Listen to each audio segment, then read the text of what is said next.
Hello friends, जय श्री कृष्ण। अगर आप भी सबमर्सिबल मोटर रिवाइंडिंग का बिजनेस स्टार्ट करना चाहते हो तो इस वीडियो को ज़रूर देखना। बहुत इंफॉर्मेशनल वीडियो होने वाला है जो आपको यूट्यूब पर कोई नहीं देगा। जितना एक्सपीरियंस आज मैं देने वाला हूँ वो यूट्यूब पर किसी के पास भी नहीं होगा। इतना एक्सपीरियंस है हमारे पास अभी की डेट में। तो दुकान हमारी सबसे पुरानी है, अभी तक 25 साल पुरानी दुकान है।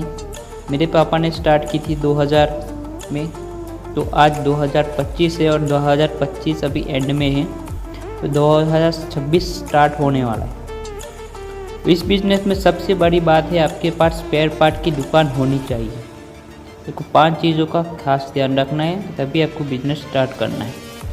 स्पेयर पार्ट की दुकान होनी चाहिए जहाँ आप कॉपर, बूस, बेयरिंग सब कुछ मिलता हो, पंप भी मिलते हो नए। तो इस दुकान को पहले आपके नज़दीक में फाइंड करनी होगी। दूसरी चीज़ है ये आपको लेथ मशीन की शॉप आपको फाइंड करनी होगी नज़दीक में। और तीसरा आपके पास फंड्स आपके पास होने चाहिए। फंड का अहमियत इसमें सबसे ज़्यादा होगा क्योंकि 5 HP की एक मोटर में ही 3300 का वायर चले जाता है। आज की डेट में कॉपर का भाव ये चल रहा है। आपके यहाँ पर 1100 रुपये पर kg के भाव पे कॉपर मिलता है। आपको मुझे कमेंट ज़रूर करना। शॉप अगर आप रेंट पे दुकान स्टार्ट करते हो तो आपके पास रेंट भरने का भी पैसा होना चाहिए और आपके पास 50,000 से 1 लाख तक का मिनिमम कैपिटल होना चाहिए, तभी आप बिज़नेस को आराम से रन कर पाओगे। और फिफ्थ जो सबसे इम्पोर्टेंट है एक्सपीरियंस है। एक्सपीरियंस आपके पास 3 से 4 साल तक तो मिनिमम होना चाहिए। तो इस बिज़नेस में एक्सपीरियंस बहुत ही इम्पोर्टेंट होना है। आपको सबसे पहले इन 5 चीज़ों का एक्सपीरियंस बहुत होना चाहिए। 1 से 5 तो आपको मिनिमम ही होना चाहिए इस बिज़नेस में। अगर हम बात करें 3 फेज़ मोटर की तो खर्च में आपको दिखाऊंगा टोटल खर्च कितना लगता है इसमें 5 HP की मोटर रिवाइंड करने में। 3 फेज़ मोटर होने वाली है। टाइप में आप 5 HP है।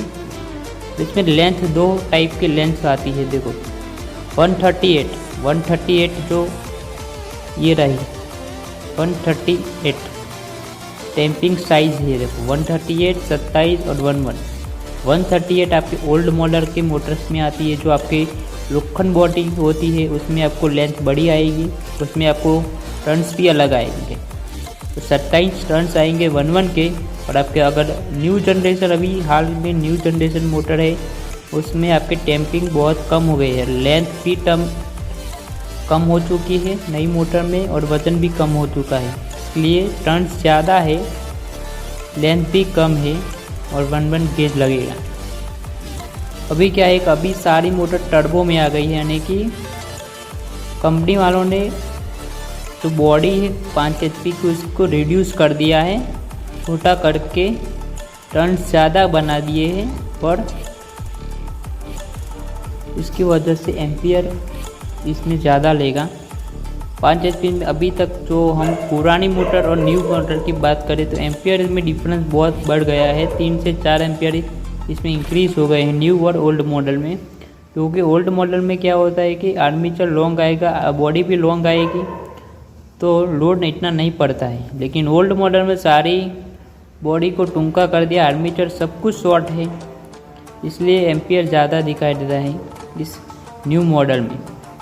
तो बांधने का खर्च है ऑलमोस्ट 3300। इसमें आपको बात करूँ तो इसमें आपके वायर का ही खर्चा है। इसमें आपको वेजिस हो गई, स्लॉट पेपर हो गए, स्टड, फेंच, बुश का काम है, कुछ भी इसमें इंक्लूड नहीं है। तो आप ध्यान रखना। और ये खर्चा ऑलमोस्ट आपके वायर का ही खर्चा मैंने लिखा है, कोई खर्चा आपको दिखाएगा नहीं कि खर्चे का क्या है कितनी। इस पे आपको लगाना है आपका सर्विस चार्ज आप मिनिमम 300 या 500 तक ही रखो, जिससे ज़्यादा आप लगाओगे तो दिक्कत आ जाएगी। क्योंकि दूसरा भी आपको कॉम्पिटिटर का रेट भी आपको मैच करना होगा, तो आप इस तरफ से आप लगा लेना, इसमें प्लस कर देना। और इस बात का ध्यान रखना कि अगर मोटर रिवाइंड कर रहे हो और आपकी मोटर महीने या 2 महीने में जल जाती है तो आपके पास कस्टमर आएगा नहीं दूसरी बार, ये याद रखना। इसमें मोटर फूक जाती है तो कस्टमर, आपको पता ही होता है किसान के पास इतना फंड्स नहीं होता है कि आपको बार बार पैसा दे। तो आपको बिजनेस में ये ध्यान रखना है, काम हमेशा आपको अच्छा ही करना है, आपकी मोटर जले ना। इसके लिए आपके न्यू वीडियो आएंगे।